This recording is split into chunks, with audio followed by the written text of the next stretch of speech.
Ciao fellas, Sable here with another video, and today we will talk if the Cobra Kai rules are actually great for real world fighting.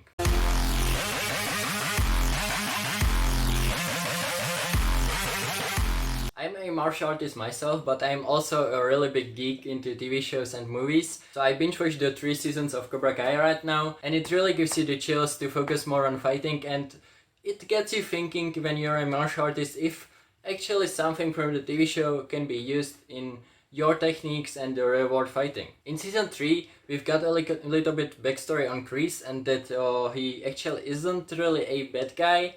He's just really influenced by the war, and he takes his dojo as he's training a soldiers, and that's why he wants to eliminate the weak and have just the strongest one, so that the strongest one won't die in the war. He doesn't realize that he's training just kids and that the war ended, but it's note that training for the tournament won't prepare you for the real world, and to prepare against some bullies like Kyler, for example, does actually make sense. That got me thinking if actually the Cobra Kai rules do make sense. And I think that the Cobra Kai rules aren't really that bad.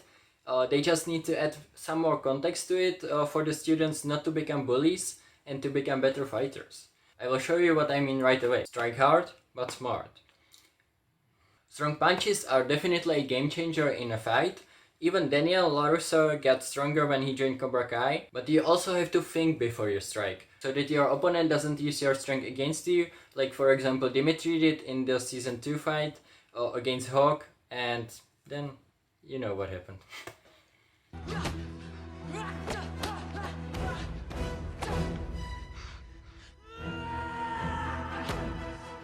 No hard feelings.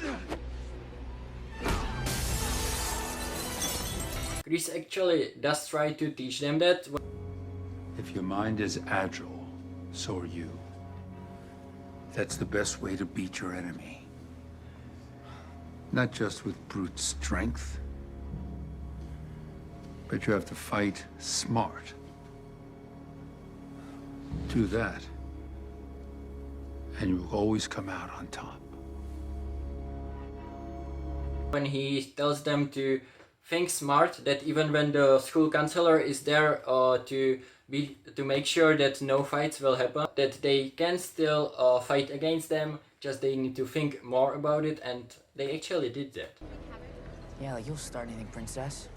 Actually, why don't you go sleep around with someone new and break his heart?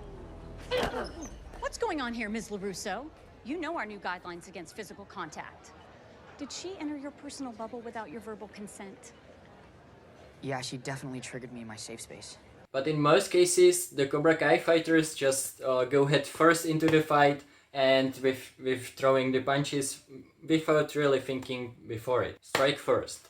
When you know that the fight is 100% happening and you can talk yourself out of it or run from it, even small signs of aggression, like for example a thrust, can be taken as a first strike, and then you can land your first real strikes and use it to weaken the opponent and eventually win the fight. And now we will get to the hardest one, because especially when you're teaching kids this, you need to specifically teach them how to do it and how to use it and not to interpret it badly, because then it will get into their head and they can become bullies like they kinda did.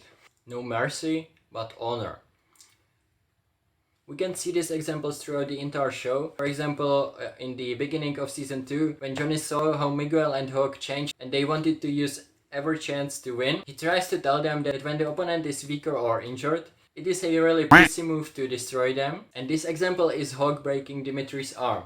Dimitri was no danger to him. He had one lucky smart kick, and at this point in time, when Hawk has Dimitri's arm in his hands, even if he would let go on Dimitri and Dimitri would fight back and try something, the other Cobras that were there with Hawk would destroy him, and I think he wouldn't even try it because Dimitri is smart enough to know that he was in no chance to win that fight. Miguel and Robbie, on the other hand, are quite even fighters, and Miguel, by showing mercy to Robbie, opened his guard and ended up losing the fight. Also, Robbie is a douchebag.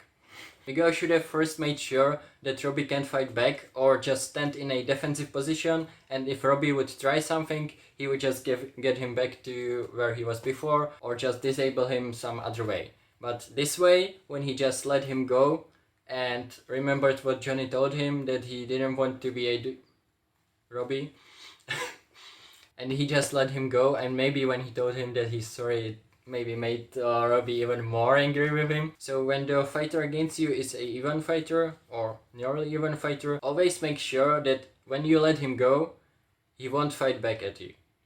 Johnny taught Miguel the rule no mercy but with honor incorrectly, and Miguel ended up in a coma. As far as the other 3 Cobra Kai rules go, which is the pain does not exist in this dojo, fear does not exist in this dojo, and defeat does not exist in this dojo, does it? I don't have anything bad to say about them because they actually do make sense. Maybe the defeat one is a little bit like, but it should be motivated, but then let's also the defeat one. But the pain one, that's definitely worth it because if you work on your pain factor to have it higher, it will help you in a fight. And not just on your fist. On your fist it works on your offense, but on the other parts it works on your defense, and that will really help you when you go against a fighter that has strong punches. And the free one is good because it was and still is quite a big problem for me, that when you're afraid to actually either hurt somebody or that you will get hurt, it will definitely restrain you in the fight, and it may even cause that you will lose it. So anyway guys, these are my take on how the Cobra Kai rules can be taken in the real world fighting. If you agree with what I said, write it in the comments, or if you have your own thoughts, write it in the comments. Also post all your season 4 theories in the comments down below, and let me know what do you think that the new dojo, like the Miyagi-Do plus Eagle Fang dojo will be named. And Peyton, hit me up on Instagram. And let me know if you would like some more videos like this. I really loved watching TV shows, so I wanted to somehow use this channel also for the TV shows. And when Cobra Kai came in, I was like, yeah, that's kind of the theme of my channel as well. So I can point out what's actually useful in the real world fighting. And if you would like videos something like this, maybe from other TV shows that focus on fighting or working out, or I would also love to do more videos from Cobra, maybe to analyze each fighter's like fighting style, but like one by one. Let me know, maybe let me know which fighter I should do first, or maybe we can do some like who would win in a fight, maybe in a tournament or real world against each other. Just let me know what would you like to see on this channel, and also be sure to like to support this channel. And be sure to subscribe so that you don't miss any of the videos that I just said the ideas of. And remember, Cobra Kai never died.